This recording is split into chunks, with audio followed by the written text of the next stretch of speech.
السلام عليك يا حبيب الله. السلام عليك يا رسول الله. صلاة وسلام عليك يا. بعد أعوذ بالله من الشيطان الرجيم.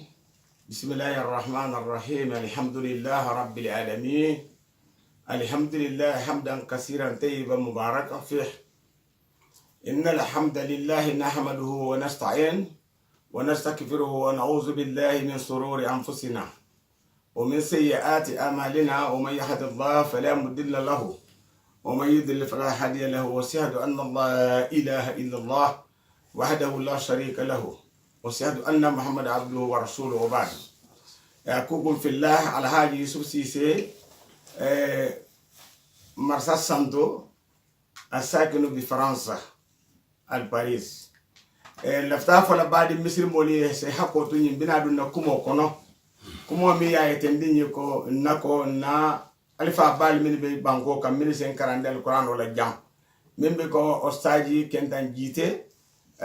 ني كال القران كرام من كي ساتي ني كونو جن تفسيرو كي بين سان جنة على ياتنا وطالبنا بعد من دنيول ولا الكفتا نيوما دايره يل مي يا لونغو كافاي ليكي ماندين وليك ماندين ولا لفتا كا كونفérence organisée le 13 janvier bari sate kono jam bari a momin tombo mi ya lon ko mo am president wala mo talibo baye te ben men kolom sano baye do ma min be pari jam president mo porte parole mo minti o porte parole wala mo alhaji lamino sañanti bu yesenker ni ala kitale wol bebi na dina kumo kono le anim badi jama ale secrétaire e ka fole alhaji keba sise kada ba sise mambaro le mo kasamas mba fora li ko ngam badi misil mo le bele éviter momoro di na atra ka fole ko la ilaha illallah muhammad rasulullah nga bele éviter pour ka mabe nyin kamoto amuskunda ke kunda momo nabe bari sansan kono mo ko na ni france dawada ani orobu be كادو على لكيلا على تلالي يافو موليكو واتسبوا بحبل الله جميعا ولا تفرقوا أقال سفيري قال دنجلو كيلنا لكنا فتا ينمو كما كما تلفتا كمين فالي السالي حقودو ينمو كمو تلفتا مو بداوا دندي يافو لدنبالي ناناكي نيني كما ندندو لمن بساتي وكونو جام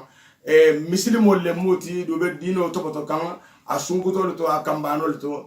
كما بي بيمول بيرتو ñina wala na mandin kaya mal fa eta koma mandin ko mo ka fon ko han min ka mandin ka kaw moy dron nga bere éviter badi njola de fanal ngi be éviter bu kana ko burom bar ku jola wala no mama no éviter bar ku jola ko tout asale ku sende jola akino babe akino kasamasi mo woli bono éviter kara yola la mambu sala bu kana ko tout di safi ala baraka. بسم الله الرحمن الرحيم. بعد أعوذ بالله من الشيطان الرجيم ومن كل وساوس ذميم والحمد لله الفتاح العليم والصلاة والسلام على رؤوف رحيم ذو العزة والتكريم والفضل الجميم محمد رسول الله صلى الله تعالى عليه وسلم. الكايلو أيكم في اجتماعكم وجلكم في افتراككم.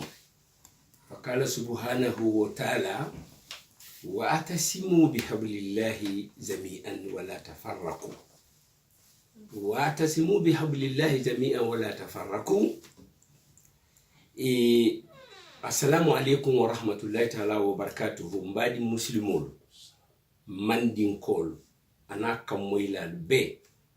Senegal banko be kan la siya man kashamas banko be Gambia banko be Guinée Bissau Guinée Conakry fen kafon ko wala ya kamolo moyi lafta itan la be le tout ko mandinko le institution ba londi e ka fa lik mander a wuluta pari yang commune nabadi umbota fola nyame Elhaji Yusuf Cissé abe wala nyama wa institution manding nkafa rabitatu al mandiyin al kayriyatu munemba asa dalilo mumuneti li itikani ulumil kitabi wa sunnati wala manding ko lañi lik manding ala signification mo wolti arabo la carola l'islam la carola signification réelle au fond mo wolti et wa institution mi ngalondi bi alhamdulillah ça fait 5 woro wala lemba ko kunna serunne yin santambilale ada commencer taka manifester manifestation ke nata ke a ko réussite bak alhamdulillah rabbil alamin nga wole rendez-vous wolo nyin 2019 au 13 janvier 2019 et donc lafta badi manding ko be klamtandila la dunia tonko nano be la manding international lafta kala wolti donc o manifestation l'islam carola o rendez-vous nga dafon le kili wala nga jasim be kili nga buje be kili nga sejo banko be kili nga pakao kili nga Casamance be kili tu nga Guinée Bissau kili nga Gambia kili nga Sénégal be kili tu et donc au lungo ala Yusuf ayo minati exactement na seyo kan manke pour kala kumo confirmer l'islam wala karola adum l'islam karo ku jamal bakono dino ka fa Allahu akbar ka sali sunni salo wada mante akono ayo nyin ay badiya fa nafale parce que be ayo bandula gibe la dami masata la yi wa tasimu bi hablillahi jami'an wala tafarraqu ni tata ayo bandula gibe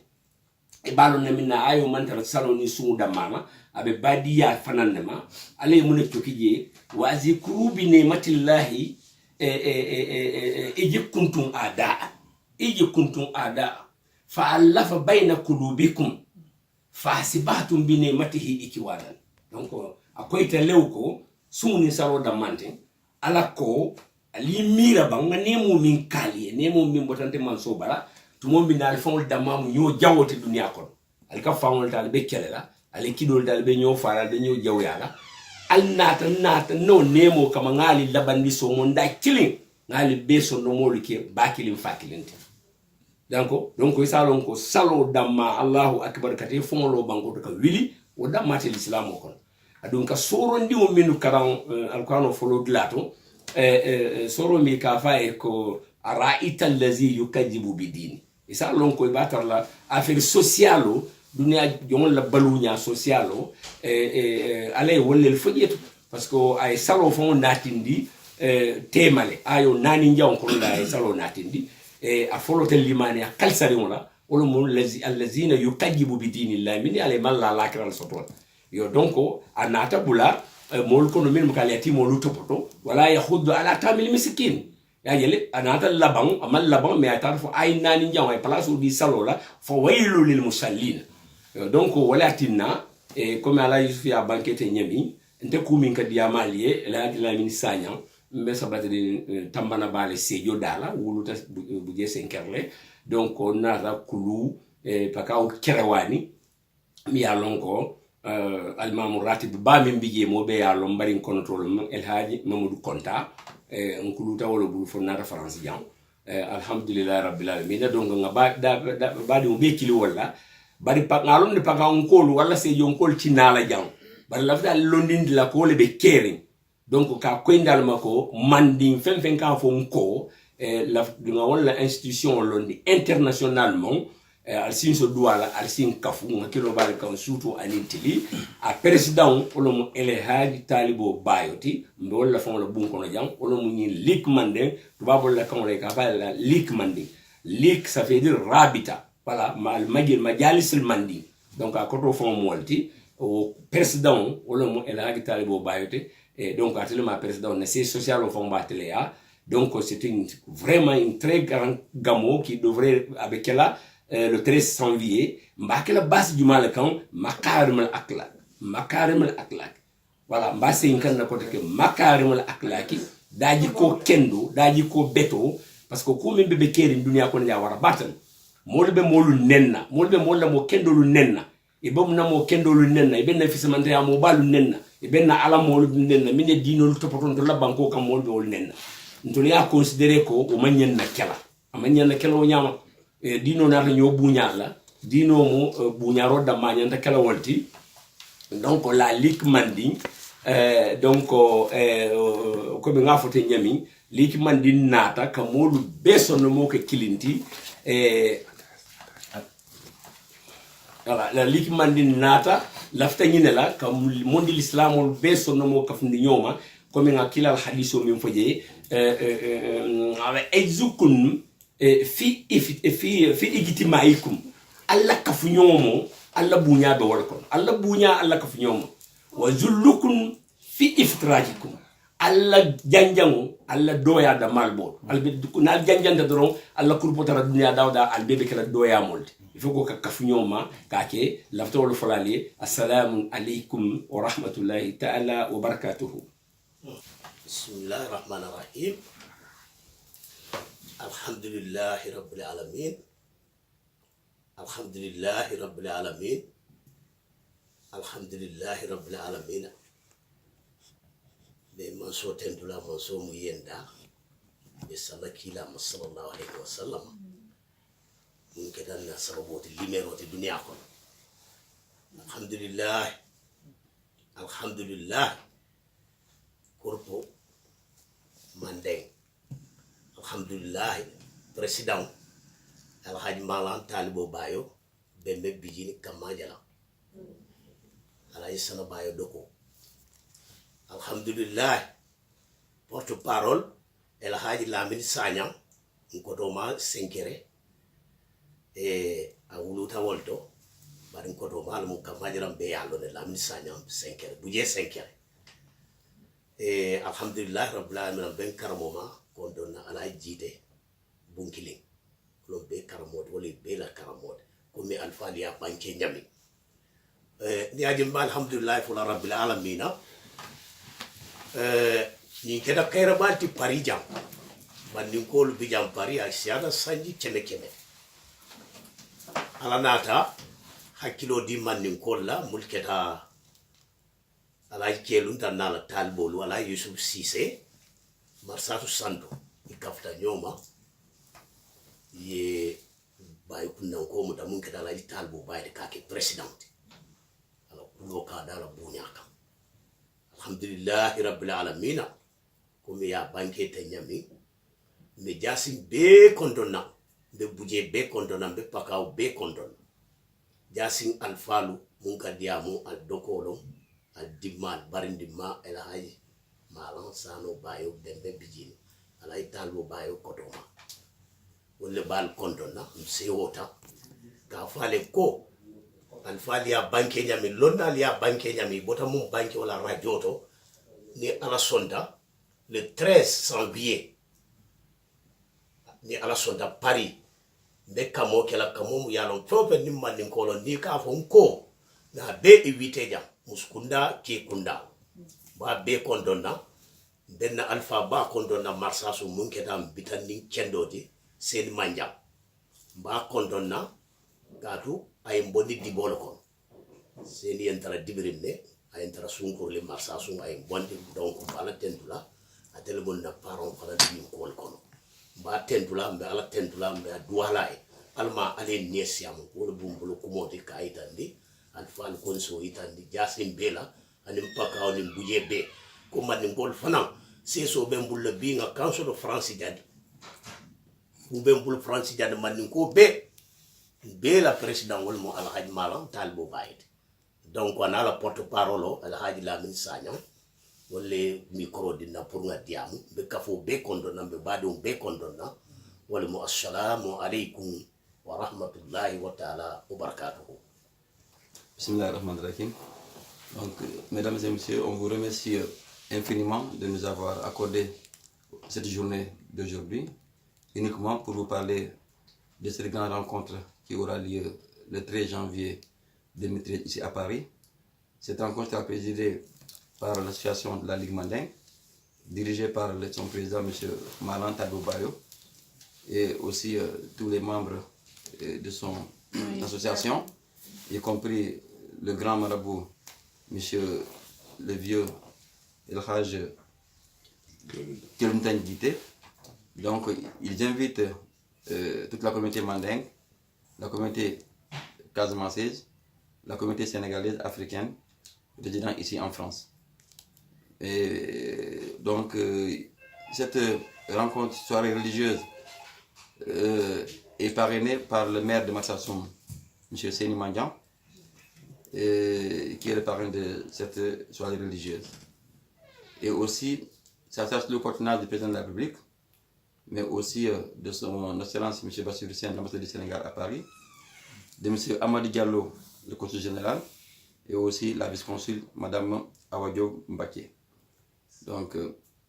ils invitent aussi d'autres personnalités de la diaspora qui sont ici en France, mais aussi au niveau de l'Europe. Je sais que d'autres personnes seront aussi en déplacement à partir de l'Europe. Ils viendront ici assister à cette soirée religieuse. Donc, raison pour laquelle aujourd'hui, la Ligue mandingue donc, invite encore tous les musulmans de la diaspora, de la France, de l'Italie, de la Belgique, donc de l'Allemagne, partout, c'est pour qu'ils puissent venir assister à cette soirée religieuse du dimanche 13 à partir de 14h. Donc le programme qu'ils ont comme programme ici, c'est d'abord à partir de 13h, ça sera d'abord la mise en place. Donc c'est des prières. Ils vont faire une prière, lecture du Coran à 14h, et il y aura aussi la prière de Hassad, comme on dit. Et après, à partir de 16h30, comme ici en France il fait un peu nuit, il y aura le dîner pour avancer les choses. 21h maintenant, c'est l'heure de prière de Maghrib. Et à partir de 17h, 17h, je veux dire. À 17h30, c'est accueil des invités. Voilà. Et à 18h30 aussi, ça sera la prière de Isha. Et 19h, la conférence religieuse doit commencer. Donc, maintenant, aujourd'hui, ils ont vu que cette journée, on ne peut pas terminer jusqu'à l'aube, mais ils ont demandé que ça soit jusqu'à 0h. Donc, toute personne qui sera présente à cette journée doit savoir que ça commence à partir de 13h jusqu'à 0h. Donc, ils invitent tout le monde, et y compris, comme j'ai dit, que ça soit aussi au niveau des femmes. Pensez aussi que la Ligue mandingue n'est pas seulement pour les hommes, il y a aussi les femmes. Et parmi ces femmes, ils ont d'abord la présidente ici, qui est Adjawani Bademba, elle est là aussi. Nous avons aussi Mme Sissé, la femme du président Sani Sissé, qui est là, et d'autres femmes aussi qui sont. Donc, ils ont aussi, de côté des femmes, qui sont aussi déjà, ils sont dedans, et le programme aussi est vaste. Parce que c'est les femmes aussi qui vont tout faire. Donc, il faut donner aussi l'honneur aussi, ce jour-là aussi, mais aussi l'hommage aux femmes. Parce que je sais que les femmes aussi y participent beaucoup. Donc, la Ligue mandingue encore, moi, de ma part aujourd'hui, c'est continuer à les féliciter, à les remercier et leur dire que nous serons derrière toujours à les accompagner. Parce que cette association joue un grand rôle. Parce qu'aujourd'hui, grâce à la Ligue mandingue aujourd'hui, au niveau, c'est pas seulement de la Casamance, mais du Sénégal et de l'Afrique, parce que c'est aussi, même jusqu'à Guinée-Conakry, ils ont, le mouvement est vaste. C'est pas seulement, ils indiquent que tous ceux qui parlent la langue mandingue, que ce soit au Sénégal, en Gambie, au Mali, en Côte d'Ivoire, partout où on sait que le mandingue existe, cette Ligue mandingue aussi demande à toutes ces personnes ou toutes ces populations résidant ici en France de venir vraiment répondre à cet appel. Donc nous voulons carrément les féliciter et les remercier pour leur dire qu'ils auront aussi nos soutiens et nous y serons, Inch'Allah, le jour J. Merci beaucoup. Bon, je me présente M. Noah Danso. Je suis le premier conseiller du maire de Marsassoum de Seni Mandian, mais aussi sont chargés aussi de la coopération décentralisée au niveau de la diaspora du Sénégal ici à Paris. إنه كنا لمن كان لكلامه دين ولا صدى من بني إسرائيل ساتو كنو قالت يا بيا فما يا ولد